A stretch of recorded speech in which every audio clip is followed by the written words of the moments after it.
Okie dokie. Here we are. We're just having a little sit down. There's the Westgate Centre. We've been doing our thing. There's people looking out the store, people kicking around. It's getting just quietening down now. It's after 5 o'clock. Not really sure what time it is. But I've been trying to get some questions to Jill, who's our resident data analyst. Jill's laughing. We're all a bit flaked because we were out standing up yesterday talking to everybody, and but there's two key questions. Let's get on with it. Let's crack on it. There's two key questions. There's been two major scandals recently about the way the government has counted the COVID figures, right? Yeah, so there was two. There's one that we knew all along, one issue about deaths. Well, some of us did, not everyone did. Not everybody. So let's go for that first one first. What was the first scandal? Let's spell that out for people. Okay, so the first one we were aware of was that they changed the way deaths were recorded. So they basically said that you only needed one person to register the death. It didn't have to be anybody who knew the patient. And also they could be, there was two new diagnostic codes, so you could have COVID or suspected COVID. So basically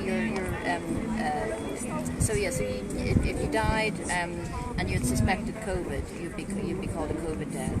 And then it sort of came to light that people were dying of, say, heart failure, and because they'd had a positive COVID test, they were being counted as a COVID death. Okay. And of course, and people might say, well, that's correct, isn't it? Because they died and they had COVID. But it's not really, because we know that you can be positive for COVID and not have any symptoms. Okay. So they didn't. The argument is that I would say that you have to be obviously dying of something, like if it's a pandemic and it's, say, a flu. Yeah. And there's symptoms, and it's really obvious that the person is dying of that. That's what's causing you to expire. Need to test them if they've got heart failure, just to see if they've got something else. Okay. And then they die of that. So what was the second one? That's the first one. What's the second scandal about the government testing? The second one is the discovery. Counting, sorry, not testing.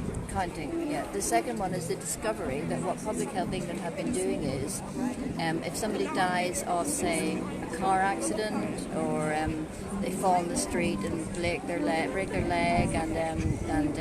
break their spine and die on the spot, or just sort of random deaths like that, then they will die, and then they look back to see if that person ever had a positive COVID test. So even if that person's been in hospital, they had COVID and they recovered, because they had a positive COVID positive test. Yeah, you had a positive. They've tested test. Yeah, at some point in their life. Yeah. Even if they've recovered, then they will record that car crash as a COVID death. Because they had a positive COVID test previously. Yes. Okay. So the death was clearly not a COVID death, but they're getting recorded as that. They're getting recorded as that. So I think anybody would think that's not really right. No, it doesn't seem to be the right way of counting anything. Normally, if you're going to put something in a category, it should belong in that category, right? Yeah, it just seems to be that I can't see how anybody using any logic could defend that. Yeah. How would somebody actually say, well, maybe they did die of COVID, even if they died in a car crash? I'm just trying to find a way that you might. Well, it's like if you had the flu at Christmas time and then you died in March, then in a car crash you wouldn't attribute the death to the flu. No, it doesn't make any sense whatsoever. Now, interesting. You said all you need to say about that. Do you think? Yeah, so what's interesting is a lot of people are saying that the hospital deaths have been massively reduced down, which is not true. The government haven't reduced down anything. Okay. So even the 45k deaths or whatever they were are standing as they are. They're apparently doing a review. But a lot of people are looking at the hospital deaths, which are 29k, and they're saying that the government's massively revised down the death numbers from 45 to 29, and they haven't done that. So they've not changed the death figures. It's just that we're looking at, some people are getting the wrong end of the stick in terms of the NHS figures have always been that they just don't include figures outside the NHS hospitals. Yeah, that's right. Okay, just a moment ago we were just talking about what do you think is going to, with these local lockdowns like Manchester and Leicester and Aberdeen, we're thinking it might come to other cities, right? The local lockdowns. And so in order to do that, they'll say there's been an outbreak of cases. Now, how do you explain that from within the government narrative? Like you were saying, making an interesting point there. Do you want to try and make that again?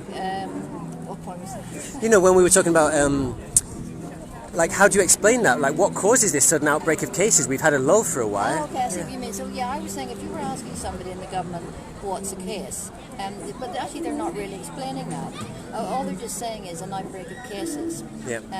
Now, nobody on our in our mainstream media is really asking questions, but Sky News in Australia are, funnily enough, and they're asking some really brilliant questions. So, and also the one I always refer to is the hospital doctor in Leicester, who said Leicester was locked down for no good reason because they were tests. The tests were duplicate, so you didn't necessarily have one per person. Which is wrong to start off with. These are private companies. They're not. They're also pillar 2 in the community tests. They tend to be people who are quite well. So we should just clarify that the Pillar 1 tests are in... Pillar 1 are in hospitals, and they're people who have...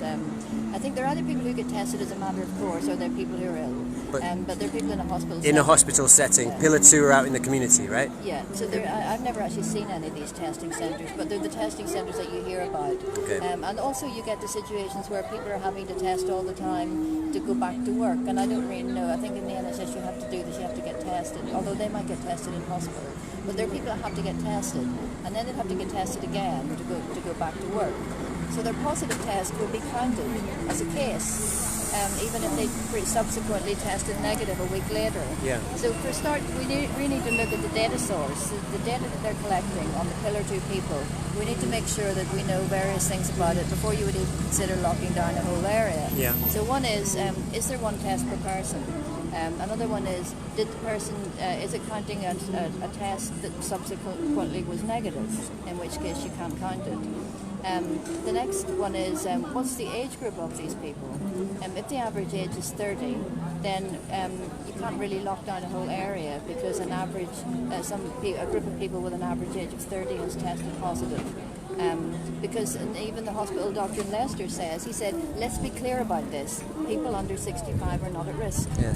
And I know that we have people here in the NHS coming up to us saying, well, my mum died and my dad died, and all those things are really tragic. But hospital doctors are saying people under 65 are not at risk. And these are people we have to be paying attention to. Okay, the thing that I was trying to get you to talk about as well, because that's really important information for people, but there's kind of we were looking at the curiosity of how do we explain from within the government narrative, how would you explain a sudden outbreak of cases? Where have they come from? Like, how can you... I don't think the government need to explain anything, because as soon as they say cases, everybody goes into a mad panic. And wants to sort of lock down everything because they seem to be really scared. But people aren't using logic. But you're saying if the government were pinned down and they were saying where are they coming from? Where do you think that the government is explaining those cases? Like, because they just suddenly appear from somewhere, like what, without deaths and stuff. Like, so they're testing for cases. I know, but I just don't understand this. I think explain why you don't understand it. That's kind of what I'm driving at there. Because the peak happened way back in, I can't remember the date, but it was just several months ago. Yeah, when it peaked, yeah. No, we didn't enable a lockdown straight away. There was quite a bit of time for people. People were still mingling, and then they were all separated out. So it's the notion that COVID was dormant, and because they're coming together again, that it's being activated. Is that what it is? Because that's what I don't really understand. Well, if they were going to have it, why didn't they have it already? Yeah. Why well, I suppose they're probably saying that if they come back into the community, into restaurants and pubs, maybe it spreads that way. But then wouldn't we have picked up on the fact that somebody's moving about getting sick with this lethal disease? And you would also assume that because things were opened up at roughly the same time, so you had all these areas in England opening up at the same time because they did things bit by bit, didn't they? The pubs, whatever. If there was a sort of if there was a kind of disease that was suppressed, it was waiting to break out. You would have expected there would be an outbreak of people becoming ill and being admitted to hospital all at the same time. Yeah. But however, you've had the V-Day, big crowds of people. You had all these beach days where people were on the beach. And you've had all the protests, and every weekend you have people like us. But masses of crowds of people walking around protesting, and those people don't get tested, so they don't become cases, and nothing seems to happen. But it's areas where they're going in and testing people that they're saying it's a case, lock it down. That's what's kind of worrying about it, really. So obviously we're coming from a slight position of suspicion about the government's motives about this. So where do you think that's coming from? We talked a little bit yesterday about Agenda 21. Do you think you could give people like a little rundown? Do you want to do that? A little rundown of what the basics? Tinfoil hat on? Yeah, stick it on while you do this. Okay. Right. Tinfoil hat's on. Yeah. Well, I read about Agenda 21 way before COVID happened, and I read this woman called Rosa Corey who wrote a book called Behind the Green Mask, and so Agenda 21 is not a conspiracy theory. It's actually a document. It's a massive document. It's got about 17 chapters. It's all about sustainable development. And it was agreed by something like 179 nations at the Earth Summit, I think, in Rio in 1992. So when you actually read it, it sounds absolutely wonderful because they're going to get rid of poverty, you're going to have clean water for all, you've lots of girl power, empowering women. Men don't get a look in, sorry. That's all right. Because they're toxic. Yeah. But lots of left-wing things. If you're going into kind of the right left. I just showed you, we're hanging on to this frame with all our notice board basically because it's windy, but we've been standing up all day, so we're now sitting down, so Jill's not really small with all the people behind. But anyway, I shouldn't have really said it's left wing because that's going to polarise people, isn't it? Yeah, no, I don't. Let's think of it more as authoritarian. Okay.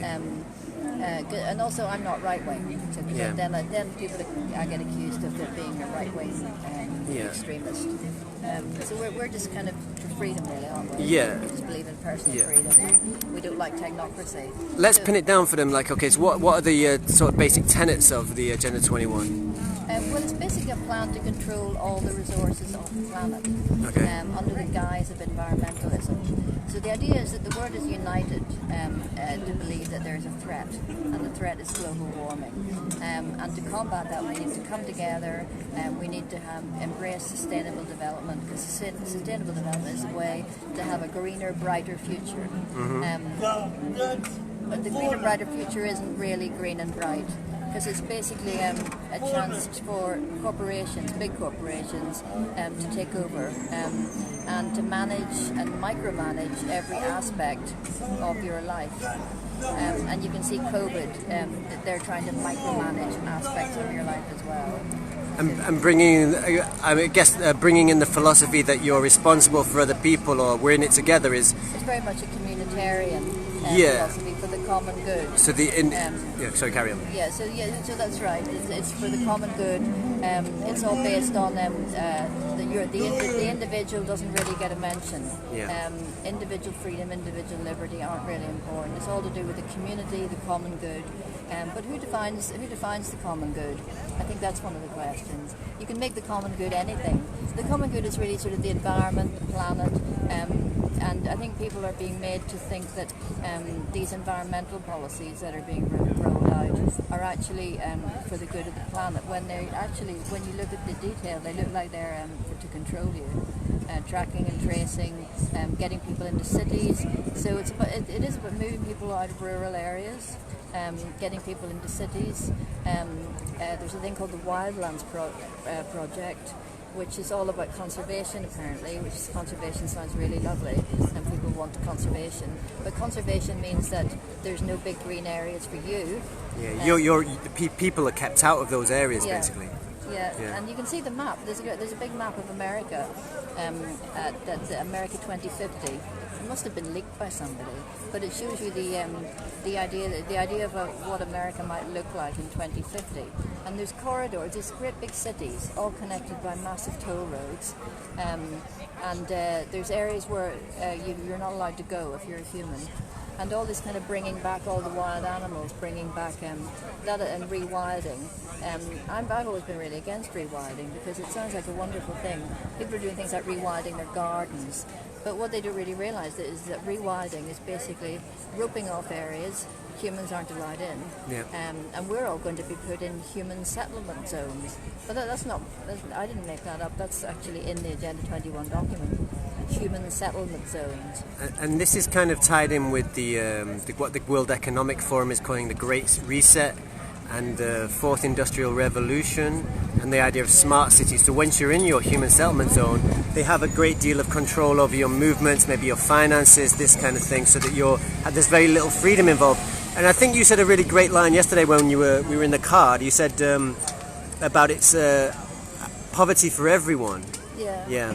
and Poverty for all. poverty. Apart from I've also heard this program described as oligarchical collectivism, which sound a bit of a mouthful, right? But when you said that who makes the decisions in terms of the natural world and who gets to make the choices about who goes where and so on, it's the oligarchy, it's the rich people, the powerful people at the top, and the rest of you get collectivism, which is what you said is poverty for all. It's like you have restrictions on the amount of power you can use, the amount of natural world you can. And of course, if they can persuade you that CO2 is the driver for disaster, and we need to limit CO2. Focusing on that, and they're not really bothering to focus on things like pollution. Things that are really important are getting overlooked because the big focus is on CO2. So you don't get any of these environmentalists coming out and talking about mask pollution. All these masks that are being dropped everywhere, like sort of you could call it toxic waste. Well, it is toxic if you believe it. They're infected with a lethal biohazard, right? Well, they are, aren't they? I thought they were. Sure. Yeah, it's just waste, isn't it? But it's surely environmentalists should be concerned about masks. Yeah. But I mean, maybe that's a relatively new problem, but they're certainly very concerned about the carbon dioxide or the carbon problem. They're really concerned about carbon dioxide, and it's the only thing that I'm sure there are other things that they're concerned about. This is the main driver, though. And if you can persuade people that the really plentiful, cheap energies that allow us to be prosperous are bad for the planet. Then you've got a recipe for poverty. Restrictions, price hikes, you've got big corporate organisations coming in and taking over. You control the energy, you control the people. And I think we should really highlight this. What we're talking about here when we talk about restrictions and controlling the energy is the possibility that people can be restricted in the way that we're currently being restricted just for breathing by having to wear a mask. That's been mandated because we have to protect everybody else.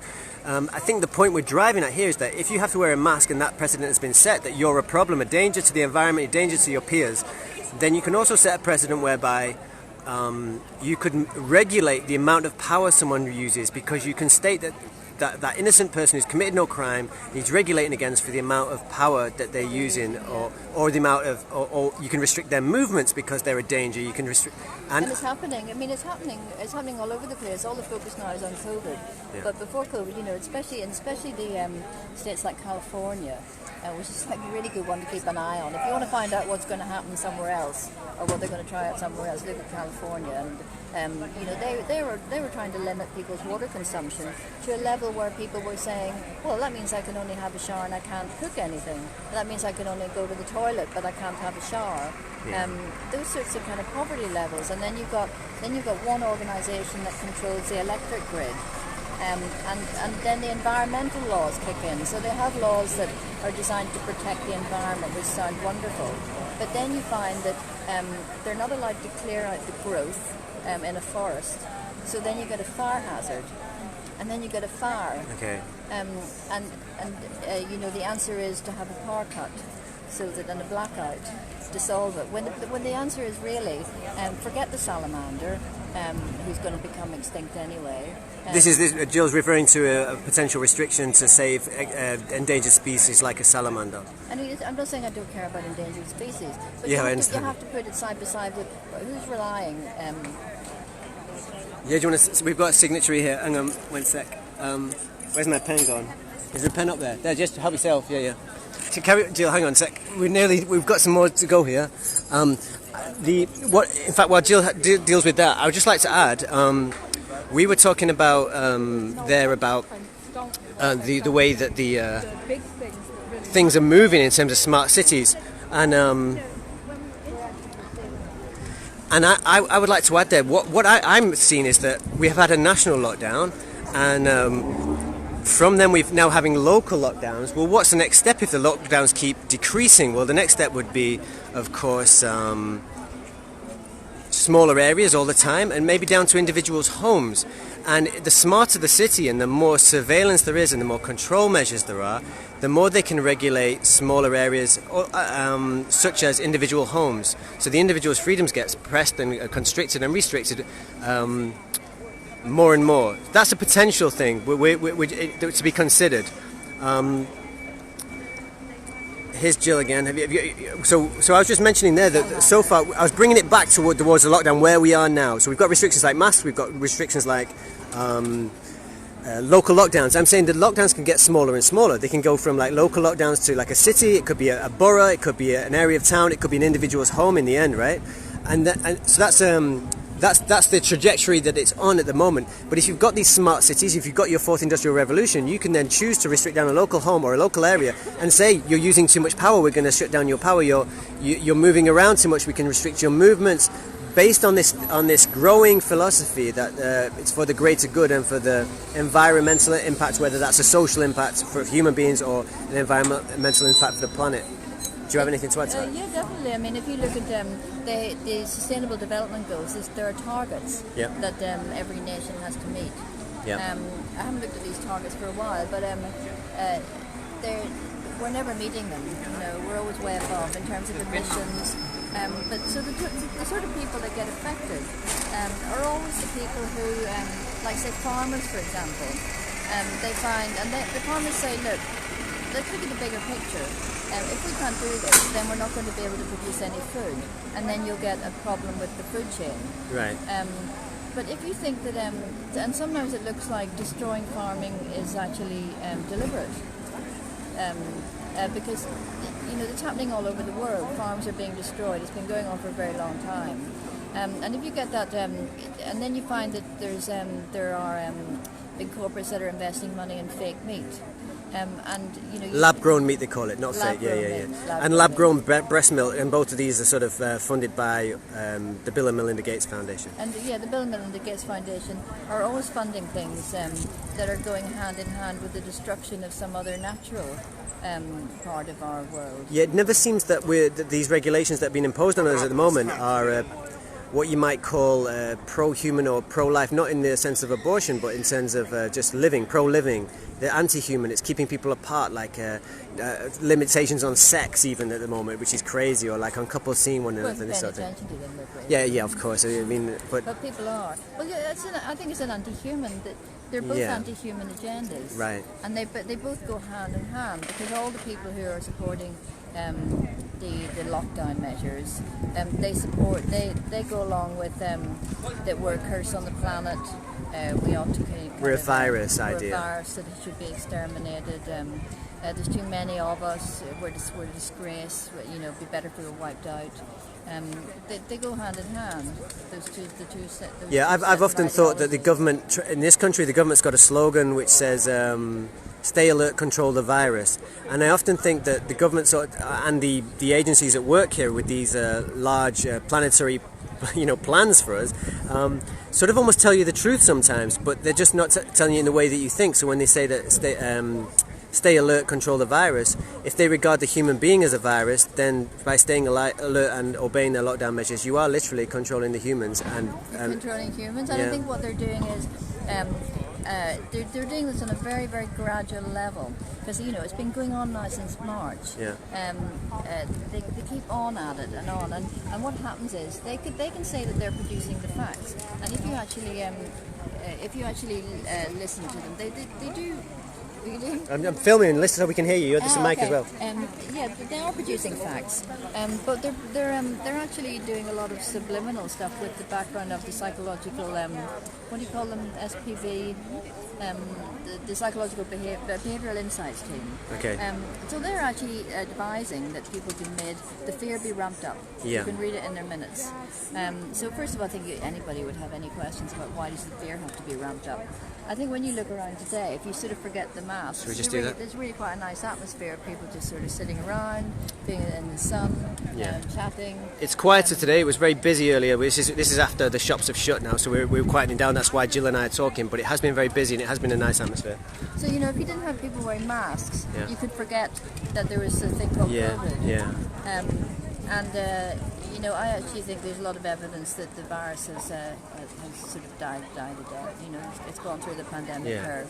And God forbid we should all forget about it. And so I think I'm drifting away from your. No, it's okay. It's fine. maybe we could wrap it up there. Government or so, What would this way with me?